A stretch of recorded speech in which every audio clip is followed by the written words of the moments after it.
에베소서 5장 1절부터 14절 말씀 보겠습니다.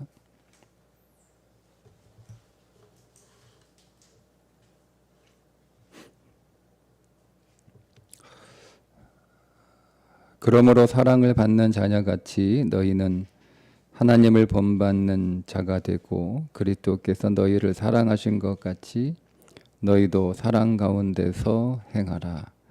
그는 우리를 위하여 자신을 버리사 향기로운 제물과 희생 제물로 하나님께 드리셨느니라. 음행과 온갖 더러운 것과 탐욕은 너희 중에서 그 이름조차도 부르지 말라. 이는 성도에게 마땅한 바니라. 누추함과 어리석은 말이나 희롱의 말이 마땅치 아니하니 오히려 감사하는 말을 하라. 너희도 정녕 이것을 알거니와 음행하는 자나 더러운 자나 탐하는 자 곧 우상 숭배자는 다 그리스도와 하나님의 나라에서 기업을 얻지 못하리니 누구든지 헛된 말로 너희를 속이지 못하게 하라. 이로 말미암아 하나님의 진노가 불순종의 아들들에게 임하나니 그러므로 그들과 함께하는 자가 되지 말라. 너희가 전에는 어둠이더니 이제는 주 안에서 빛이라. 빛의 자녀들처럼 행하라. 빛의 열매는 모든 착함과 의로움과 진실함에 있느니라. 주를 기쁘시게 할 것이 무엇인가 시험하여 보라. 너희는 열매 없는 어둠의 일에 참여하지 말고 도리어 책망하라. 그들이 은밀히 행하는 것들은 말하기도 부끄러운 것들이라. 그러나 책망을 받는 모든 것은 빛으로 말미암아 드러나나니 드러나는 것마다 빛이니라. 그러므로 이르시기를 잠자는 자여 깨어서 죽은 자들 가운데서 일어나라. 그리스도께서 너희에게 비추이시리라 하셨느니라. 아멘. 자, 에베소 5장 1절부터 14절은 성도가 하나님의 자녀로서 하나님을 본받는 빛의 열매를 맺는 삶을 살 것을 권면하고 있는 내용입니다. 그리고 1절에 보면 그러므로 사랑을 받는 자녀같이 너희는 하나님을 본받는 자가 되라. 이 말씀은 앞에 4장 24절에 나와 있는 의와 진리의 거룩함으로 지음받은 새 사람을 입으라. 그러니까 하나님을 본받는 자가 되는 것과 새 사람을 입는 것은 그 의미가 일맥상통한 표현이다. 이렇게 볼 수가 있습니다. 차이가 있다면 새 사람을 입으라는 것은 구속받은 자로서의 새로운 신분의 관점에서 새 사람을 입으라 이렇게 말하고 있는 것이라면 하나님을 본받는 자가 되라는 것은 하나님의 자녀로서의 신분적 관점에서 하나님을 본받는 자녀가 되라는 말씀으로 우리가 이해할 수가 있습니다. 자, 1절을 다시 보겠습니다. 그러므로 나오죠. 그러므로는 앞에 있는 31절, 32절, 4장 31, 32절을 받아서 이어지는 말씀인 것을 표현하는 접속사입니다. 그러니까 앞에 이웃에 대해서 긍휼과 용서의 마음을 가져라. 우리가 이웃에 대하여 긍휼과 용서의 마음을 또 그런 행동을 그런 삶을 살아가야 되는 이유가 하나님이 오늘 우리에게 긍휼을 베푸셨고 하나님이 오늘 우리에게 용서를 하셨기 때문에 그러므로 사랑받는 자녀같이 그러니까 우리가 사랑을 받았다라고 하는 것의 증거가 뭐라는 거예요? 하나님의 긍휼을 받은 것, 하나님의 용서를 받은 것. 그게 우리가 사랑을 받은 거다. 그러니까 나는 하나님의 사랑을 못 받았어요. 하나님의 사랑을 받긴 받았는데 덜 받았어요 라고 생각하는 것은 그 사랑에 대한 관점이 성경적이지 않은 거예요. 그러니까 성경은 하나님이 오늘 우리에게 긍휼을 베푸셨다. 오늘 우리를 용서하셨다. 그것이 우리를 사랑한 증거다. 이렇게 말씀하고 있으니까 그러니까 우리가 하나님을 믿으면서 내가 하나님의 사랑이 부족하고 하나님의 사랑을 덜 받았다라고 생각하는 사람은 하나님의 긍휼과 용서에 대한 확신이 없는 것이고 아직 그 용서에 대한 체험이 없는 것임을 우리가 또 발견할 수가 있습니다. 그렇게 되면 당연히 하나님을 본받는 자녀가 되기가 어렵겠죠.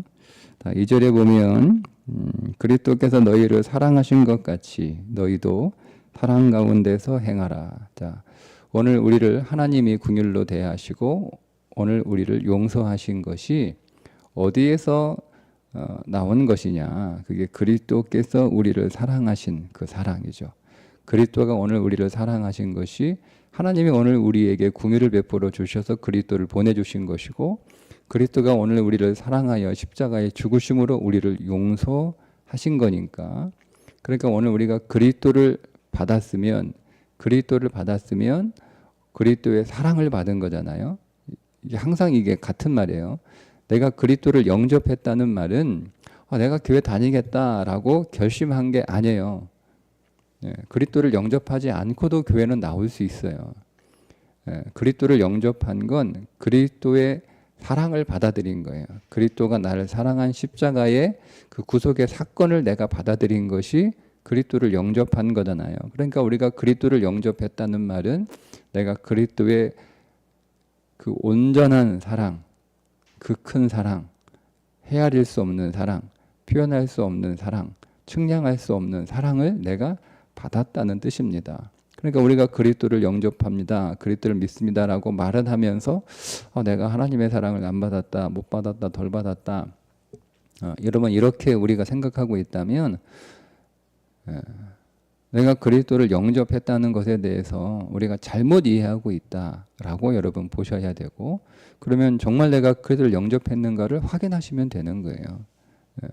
왜냐하면 내가 그리스도를 영접했다라는 것이 성경에 근거해서 내가 그리스도를 영접했습니다라고 했다면 나는 이미 하나님의 사랑을 받은 거예요. 충분한 사랑을 받은 거예요.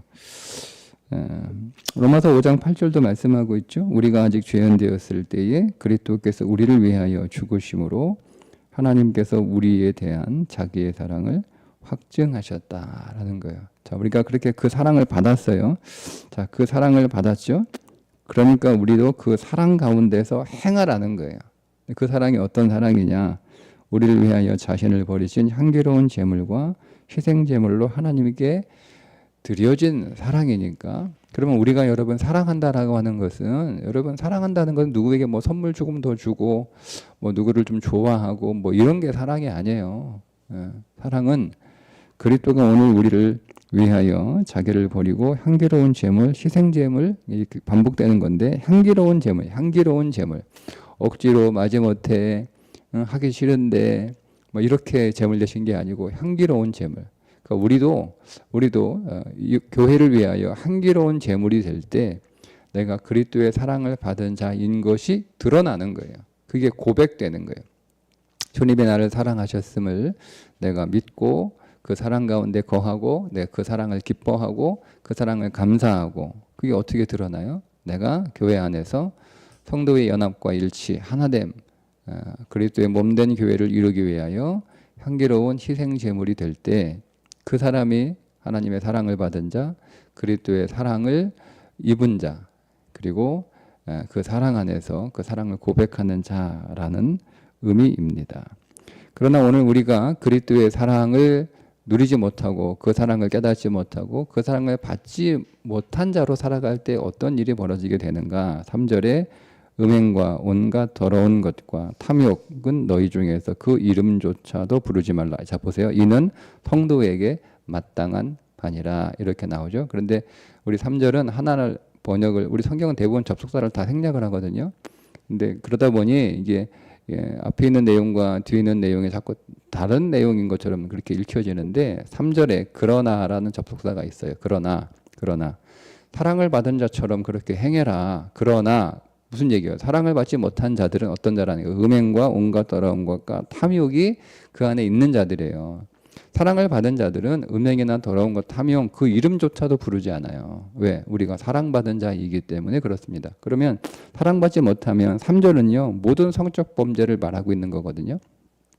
음행, 온갖 더러운 것, 탐욕은 다른 게 아니고 다 성적 범죄와 연관되어 있는 표현들입니다. 그걸 좀 다르게 표현했을 뿐이에요. 그러니까 우리가 그리스도의 사랑 안에 거하지 않으면, 즉 그 사랑을 누리거나 그 사랑을 확신하거나 그 사랑을 우리가 받은 자로 믿음 안에서 살지 않으면 우리 안에 무엇이 나타나느냐? 첫 번째 3절은 성적 범죄가 나타난다는 거예요. 음행, 음행은 그냥 글자 그대로 음행 맞습니다. 물론 이 음행은 포괄적으로 우상 숭배와도 연결되어 있습니다. 자, 그 다음에 두 번째 온갖 더러운 것이죠. 온갖 더러운 것. 온갖 더러운 것. 이것도 마찬가지. 온갖 더러운 정욕적인 생각들을 말하는 거예요. 정욕적인 생각들 다 포함하는 거예요. 자, 세 번째 탐욕이죠.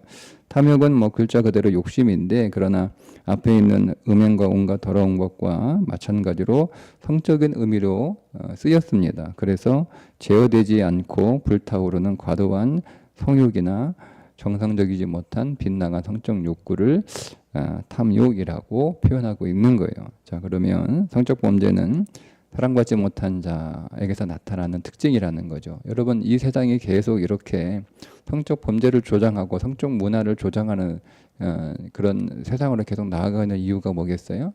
그건 당연한 겁니다. 왜? 그리스도의 사랑을 받지 못한 자들이기 때문에, 그리스도의 사랑이 없는 세상이기 때문에 그렇게 계속 가는 거예요. 근데 우리는 그것을 잘못 이해하면 그게 이제 마치 일종의 문화가 되고 보편적 현상이 되고 대중적 현상이 되니까 그래도 되는 것처럼 우리가 착각하거든요. 오늘 뭐라고 말하죠? 이름도 부르지 말래요. 이름조차도 부르지 말라. 이건 성도에게 마땅한 바니라. 그 말은 반대로 얘기하면 그런 게 있으면 성도가 아니라는 얘기예요. 과격하게 표현하면. 그러니까 우리가 그런 인식을 가지고 있어야 되는 거예요. 두 번째, 사랑받지 못하게 되면 나타나는 현상은 뭐냐면 말과 관련되어 있습니다. 4절은 이 언어와 관련된 건데, 누추함, 어리석은 말, 희롱의 말. 이게 또 마땅하지 아니한데요. 그죠? 네, 성적 범죄도 마땅하지 아니한데 누추하고 어리석고 희롱의 말을 하는 것도 성도에게 마땅하지 아니하대요. 성도는 어떤 말을 해야 된다? 감사하는 말을 해야 된다. 자, 누추한 말이 무슨 말이냐면 입에 올리기조차도 부끄러울 정도로 속된 말이 누추한 말이에요. 어리석은 말은 그냥 글자 그대로 어리석은 말, 진에게 떨어진 자들이 하는 말, 생각 없는 말, 그런 게 어리석은 말이죠. 희롱의 말이 뭐예요? 마찬가지 똑같이 이게 상스러운 농담이란 뜻이거든요. 성적으로 상스러운 농담이나 다른 사람들의 흠을 흉보는 말, 이게 희롱의 말이에요. 이런 말을 하는, 왜 그런 말을 하냐? 사랑받지 못했기 때문에 그런 말을 한다는 거예요. 이 전체적인 에베소서 5장의 맥락에서 이해를 하면, 그 본문 안에서 이해를 하면 사랑받지 못했기 때문에 우리가 세상에서 음란한 삶을 살아가고, 사랑받지 못했기 때문에 그 말이 경건하지 않은 거예요. 그게 마땅하지 않다라고 말하는 거예요. 그럼 경건한 말은 뭐죠? 감사하는 말이에요. 감사하는 말. 우리가 사랑을 받았는데 얼마나 감사해요. 하나님의 사랑을 받고 그 사랑으로 우리가 그 사랑의 무게와 그 사랑의 그 측량할 수 없는 그 엄청난 사랑의 양이 뭐예요? 그리스도가 제물되어 우리를 위하여 죽으신 사랑이잖아요. 그러니까 우리가 그 사랑을 진실로 알고 그 사랑을 깨닫고 그 사랑을 실제로 날마다 누리고 있는 자는 이 두 가지가 없는 거예요. 마땅하지 않으니까. 자, 여러분, 이 두 가지 삶은 얼마나 그러니까 하나님의 사랑을 받지 못한다라고 하는 것은 사랑 못 받으면 말지 이 정도의 문제가 아니고요. 5절에 보면 이건 엄청난 일입니다. 자, 너희도 정녕 이것을 알거니와, 자, 너희도 이거 아는 바 아니냐, 이런 뜻이에요. 자, 음행하는 자나 더러운 자나 탐하는 자 곧 우상 숭배는 다 그리스도와 하나님의 나라에서 기업을 얻지 못한다, 이렇게 말씀하고 있는데, 이 얻지 못한다라고 하는 것이 현재형이거든요. 헬라어에서 현재형은 불변의 진리입니다. 그러니까 확정된 거예요. 바꿀 수 없어요. 그러니까 음행하는 자, 더러운 자, 탐하는 자는 하나님 나라에서 기업을 받을 일이 없다는 거예요. 절대 없다는 거예요. 그게 그리스도 밖에 있는 자의 삶의 현실인데 왜 그런 삶을 사냐는 거죠. 6절, 누구든지 헛될 말로 너희를 속이지 못하게 하라. 이로 말미암아 하나님의 진노가 불순종의 아들들에게 임하나니. 그런데 그런데 그 에베소 교회 안에 어떤 사람이 있었냐면 3절부터 5절에 남아 있는 이 그 죄악들, 하나님의 뜻에 어긋나는 것들, 하나님의 기회를 받지 못하는 이 음란과 구원받지 못한 자들의 그 언어를 쓰고 있는 그런 사람들을 향해서 뭐라고 얘기하면 괜찮다는 거예요. 문제 없다는 거예요. 그런 말로 자꾸 우리를 속이고 있으니까 속지 말라는 거예요. 속지 말라. 왜? 하나님의 진노가 불순종의 아들들에게 임하기 때문에 속지 말라는 거예요. 불순종의 아들들이잖아. 불순종의 아들. 하나님의 진노가 임한대요. 그러니까 그런 얘기 넘어갈 필요 없다. 왜 넘어갑니까? 우리 안에 욕망이 있으니까 넘어가는 거예요. 그러니까 진리 안에서 우리는 명확하게 그 진리를 파악하고 있어야 된다는 거예요. 그래서 7절에 뭐예요? 그러므로 그들과 함께하는 자가 되지 마라. 함께하지 말래요. 어울리지도 말래요. 말도 하지 말래요. 같이 있지도 말래요. 상종하지도 말래요. 방법은 그거밖에 없어요, 여러분. 피하는 수밖에 없어요. 방법은. 상대할 필요 없어요. 자, 8절 너희가 전에는 어둠이더니, 그러니까 그게 다 어둠인 거잖아요. 그거 다 앞에 남아있는 말씀들. 하나님의 사랑을 받지 못한 자로 살아가는 음행하고 상스러운 말을 하는 이 모든 것이 다 뭐라는 거예요? 어둠이라는 거. 어둠.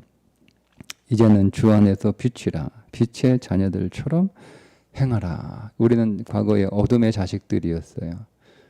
그러니까 이제는 그 어둠을 벗어버리고 빛의 자녀가 되었으니 빛의 자녀들처럼 그렇게 살라는 말씀입니다. 그럼 빛의 열매가 뭐냐? 9절에 보면 모든 착함과 의로움과 진실함에 있다. 착하다. 이거 순하다 이 뜻이 아니에요. 항상 선을 행한다. 선. 의롭다라는 말은 성경에서 의는 바른 관계, 항상 바른 거예요. 하나님과의 바른 관계, 이웃과의 바른 관계. 이게 의로움이에요. 의로움. 바른 관계 안에 있는 그 바른 관계는 사랑의 관계죠. 사랑의 관계 안에 거할 때 성경은 그를 가리켜 의다라고 이렇게 부르는 거예요. 그게 기본적인 의미예요. 그리고 그 바른 관계 안에서 의로운 삶이 나오는 거예요. 우리가 하나님과의 바른 관계, 사랑의 관계 안에서 하나님 앞에 의로운 삶이 나오는 거고, 사람과의 바른 관계, 사람과의 사랑의 관계 안에서 그 사람 앞에서 바른 삶이, 바른 행동이, 바른 말들이 나오는 거예요. 그러니까 우리가 사람을 대할 때 그 사람에 대하여 잘못된 행동을 하고 잘못된 말을 하고 하는 건 무슨 얘기예요?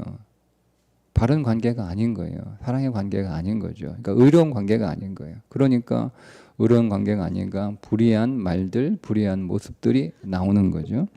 자, 진실함이라고 하는 것은 그냥 진리입니다. 그 사람은 진실하다, 이게 솔직하다 이 뜻이 아니고요. 성경이 말하는 진실함은 진리 안에 있다는 거예요. 말씀 안에 있다. 그러니까 그 사람 안에서 말씀이 발견되는 거예요. 말씀이. 그러니까 우리 안에서 여러분 뭐가 발견되느냐? 뭐가 발견되죠?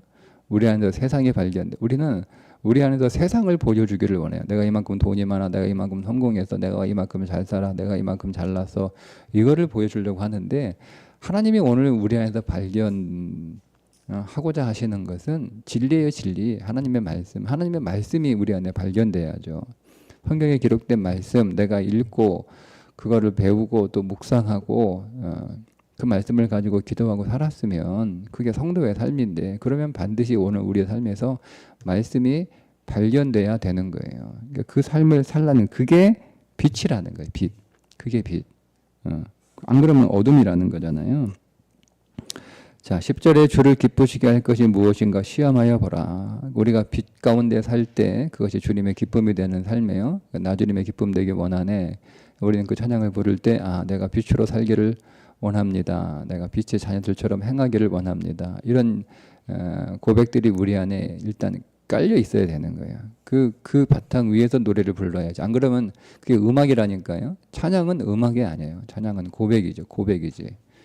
그러니까 내가 빛의 자녀로 살겠습니다. 내가 그 착함과 의로움과 진실함으로 살겠습니다. 내가 그렇게 주님의 기쁨이 되겠습니다. 라는 거죠. 그러니까 우리가 우리 안에 주님의 기쁨이 될 만한 것들이 있는가 한번 시험해봐라. 매일 점검하라는 거예요. 우리 안에 매일 점검하라. 자, 너희는 열매 없는 어둠의 일에 참여하지 말고 도리어 책망하라. 열매가 없는 게 어둠의 일이거든요. 그죠?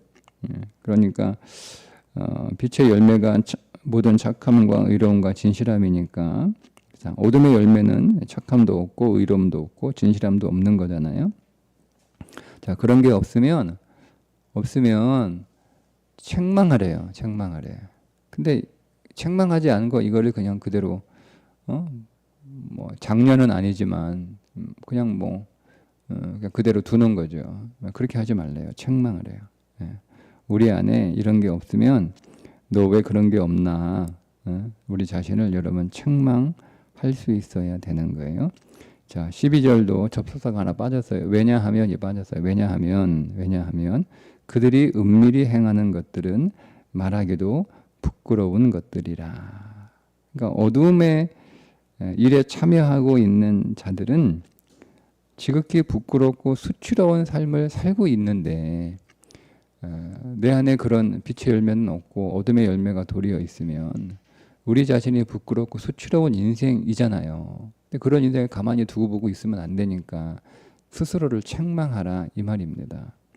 자, 13절 그러나 자, 책망을 받으면 모든 것은 빛으로 말미암아 드러나나니 드러나는 것마다 빛이니라. 우리가 우리 자신을 책망해, 그러니까 우리는 우리 자신의 어둠의 열매들을요 계속 덮어 놓으려고 하는 본성이 있어요. 핑계대고 설명하고 합리화하고 부정하려고 하는 본능이 우리 안에 있어요. 그게 죄의 본성이에요. 죄의 본성. 그러니까 오늘 우리는 우리 죄를 덮으려고 하는 거예요. 그게 무화과 나무 잎으로 치마를 만들어 입었던 아담과 하와의 모습이에요. 덮는 거잖아요. 자꾸 덮으려고 하잖아요. 근데 이거를 그리스도 예수 안에서 우리는 드러내야 되는 거예요. 그러니까 여러분 회개라고 하는 것은 사실은 오늘 이 에베소 5장 11절의 말씀과 연결해서 이해하면 우리 안에 있는 어둠의 일들을 내가 책망해서 드러내는 거예요. 근데 우리는 그렇게 회개하지 않죠? 회개하지 않죠? 그냥 알고 지은지 모르고 지은지 다 이렇게 뭉뚱그려서 하나님 앞에 회개 아닌 회개를 합니다. 그건 회개 아닌 회개예요. 회개는 정확하게 우리 안에 어떤 어둠의 열매들이 있는가 그 열매들을 정확하게 여러분 우리가 알아야 되고 그것을 내가 인정해야 되고 그걸 내가 하나님 앞에 드러내야 되는 거예요. 하나님 앞에 드러내는 것보다 더 강력한 게 사람 앞에서 드러내는 거예요. 근데 여러분 이게 또 잘못하면 어둠의 열매가 영웅담이 될 수 있어요. 이거를 경계해야 되는 거예요.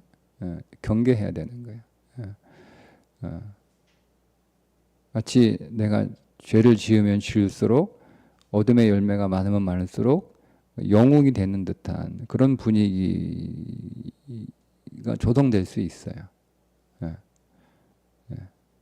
항상 그 양면이 있는 거예요. 그래서 어쨌든 우리는 우리 안에 있는 자기의 잘못하는 것들을 인정하는 거예요. 뭐 공개적으로 회개하라 그 뜻이 아니고요. 그러니까 인정하는 거예요. 당신 이게 문제야. 그러면 인정하는 거예요. 내가 뭐 무슨 문제냐 여러분 이렇게 얘기하면 여러분 빛으로 드러나지 않아요. 그러니까 인정하셔야 되는 거예요. 인정하시면 맞잖아요. 그거 인정해야 되는 거예요. 인정하고 드러내고 솔직하게 고백하고 할 때 그때 우리는 음지에서 양지로 가요. 그러니까 제가 왜 이 말씀을 드리냐면 우리는 사실 솔직하게 그러니까 하나님 앞에서 하는 회개는요. 한번 보세요, 여러분. 정직하게. 우리가 정말 솔직하게 하나님 앞에서 회개하고 있는가? 진심으로. 아니거든요. 아니에요, 여러분.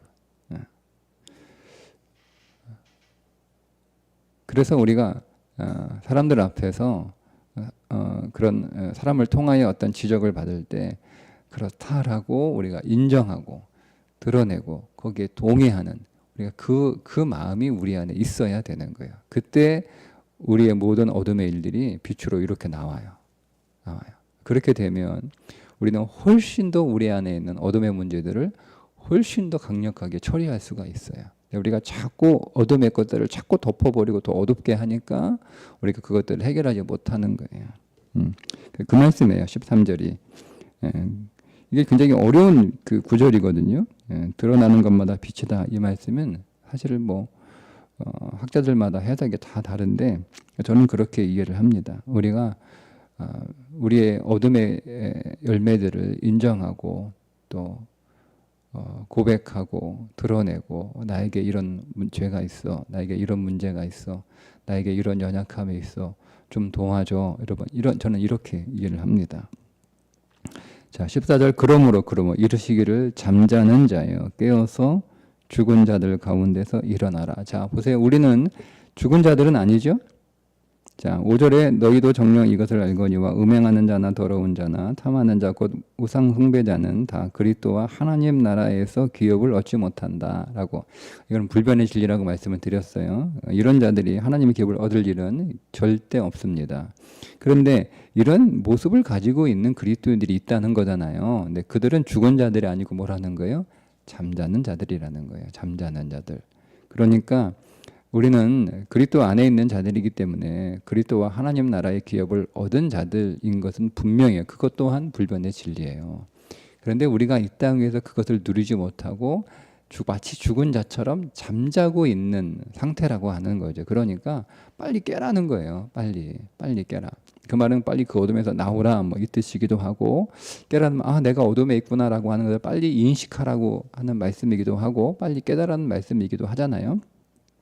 자, 그렇게 빨리 어쨌든 깨어나는 거예요. 잠자고 있는 상태에서 깨어나는 거예요. 그래서 죽은 자들에서 좀 나오라는 거죠. 죽은 자들과 함께 섞여서 죽은 자들처럼 살지 말고 뭐 잠자는 자나 죽은 자나 뭐 똑같은 거니까 일단은 숨은 쉬고 숨 안 쉬고 뭐 그 차이만 있을 뿐이지 어쨌든 상태는 아무것도 안 하고 있는 거잖아요. 아무것도 안 하고 있는 거잖아요.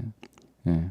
그냥 빨리 깨워서 일어나라는 거예요. 그리스도께서 너희에게 빛을 비추고 계시니까 빨리 그 빛으로 나오라는 거예요. 그 빛으로 나오라. 그러니까 빛으로 나가면 되는 거예요. 우리는 빛을 발산하는 자가 아니에요, 여러분. 꼭 기억하세요. 그리스도인들은 빛을 발산하는 자가 아니에요. 우리는 그리스도를 반사하는 자들이에요. 그러니까 빛의 자녀들처럼 살라는 말은 내가 스스로 막 빛을 발산해서 빛이 되는 삶이 아니에요. 그럼 여러분 얼마나 어려워요. 내가 내 자신을 빛내려고. 그러니까 세상은 그 스스로를 빛내려고 하는 거예요. 그게 뭘로 빛내는 거예요? 돈으로 빛내고, 성공으로 빛내고, 출세로 빛내고, 가진 것으로 빛내고, 명예로 빛내고, 어떤 뭐 높은 지위로 빛내고, 이런 것들을 자꾸 빛내려고 하는데 그게 빛입니까? 내가 돈의 빛을 받은 거지.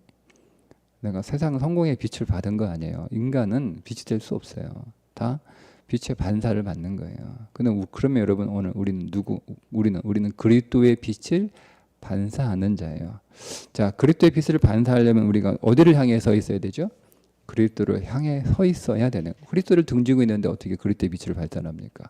그리스도를 늘 바라보고 있어야 그 빛을 우리는 받아서 그 빛을 반사하는 존재로 살아가는 거예요. 이게 원리예요. 그러니까 우리가 우리 자신 스스로 막 빛이 되라는 말이 아니에요. 오늘 이 말씀은. 네가 빛이 되라, 빛을 만들어내라. 그냥 빛 가운데 딱 서 있어라. 그리스도를 마주보고 그 빛을 이렇게 받고 있으면 당연히 거울이 태양을 향해 있으면 당연히 그 거울이 그 태양의 빛을 반사하자 하잖아요. 거울이 스스로 빛내려고 하면 얼마나 힘들어요. 에너지도 많이 들고. 그냥 태양을 향해 서 있으면 자연스럽게 그 빛을 반사하는 것처럼 우리도 그리스도를 향해 서 있으면, 그리고 결국 우리가 빛을 반사하지 못한 삶은 무슨 뜻이에요? 우리가 어디를 향해 서 있느냐를 보라는 거예요. 내가 어디를 향해 서 있습니까? 내가 빛을 반사하고 있지 못하면, 그러면 분명히 그리스도를 향해 서 있는 것은 아니에요. 예. 그러니까 우리가 방향을 바꾸면 되는 거예요. 그리스도를 향해 서 있으면 우리는 자연스럽게 그분의 빛을 받아서 그분의 빛을 반사하는 존재가 되는 거죠. 물론 그분이 빛을 잘 반사하기 위해서 거울이 깨끗해야 되는 것처럼 우리도 흠이 없어야 되고 허물이 없어야 되고 죄가 없어야 되겠죠. 그러니까 그래서 우리 자신도 깨끗하게 계속 그리스도의 그 씻기시는 물로 계속 오늘 우리를 자신을 씻으며 그리스도를 향해 서 있으면 그 빛을 받아서 그 빛을 반사하는 빛의 자녀로 살아가는 삶에 승리하게 될 것입니다. 오늘도 그 빛 가운데 거하시고 그 빛을 잘 반사하시는 하루가 되시기를 주님의 이름으로 축복합니다. 기도하겠습니다. 하나님 아버지, 오늘도 우리가 말씀 안에서 내가 빛의 자녀인 줄 깨닫습니다.